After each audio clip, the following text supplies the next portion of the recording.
In Illustrator CS5, Adobe heard the cries of the masses and finally did something for us. They allow us to create multiple artboards. Now, we talked a little bit about them earlier in this lesson series, but let's get a little bit more serious about them because I think they're really a valuable tool in helping you get output exactly the way you want it. Now, the tool is right here.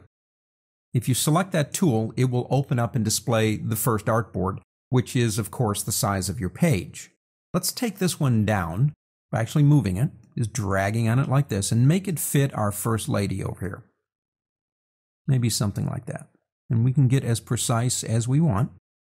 All right, so we've got that one. Let's come over here and do another one. All you gotta do is click. And this one we need because we're going out to a particular small device, like a PDA or a cell phone, an iPhone, something like that. We come up here, see the word custom? Click this button.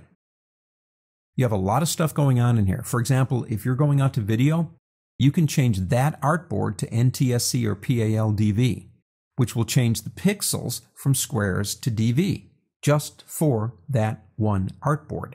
Let's go 176/220. That's a small device. So that's all we can get if we're going to use those numbers for, say, like an iPhone. So we've got her set up. Let's go ahead and create one more. And because we got 3 of them, might as well do one more. On this one, we do want to set it up for DV.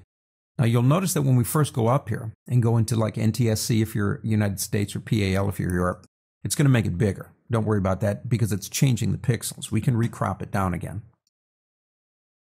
That one is for video. This one is for, say, like an iPhone. And this one is just plain old normal Adobe Illustrator. I want to print. I want to see what I get. 3 different versions in one document.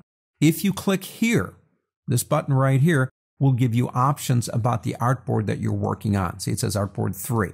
I can change that name. I believe that was our video one. So maybe we'll call that Video DV. Its preset is a custom one. Remember, we changed it.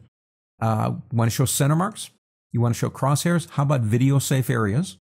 Fade regions outside artboard? That's usually what we want. An update while dragging. When we're done, go ahead and click OK. And you've given it a name. We can even go in and create an artboard on top of an artboard. So we really didn't need to make 3 copies of her. I just did that to prove a point. If you hold the Shift key down, you can create an artboard inside of an artboard. So we could actually replicate what we did over here. The cool news is once you go to File and say go down to Print, all our artboards are right here. And we can choose whichever one we think we need to print. If we're going out to print, just simply click the Print button.